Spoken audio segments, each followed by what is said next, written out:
You can make a very nice Newton's disc using a old CD, a marble, a card sheet and some sketch pens. Take a card sheet with a hole in the middle and draw all the 7 colors of the rainbow on it. The colors should be interspersed with white colors. Then take an old compact disc, an old CD, and apply rubber adhesive on top.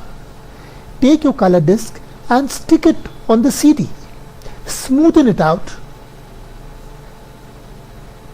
Then take a marble, lift the CD and apply a little bit of the rubber adhesive in the hole at the center. Then place the marble in the hole.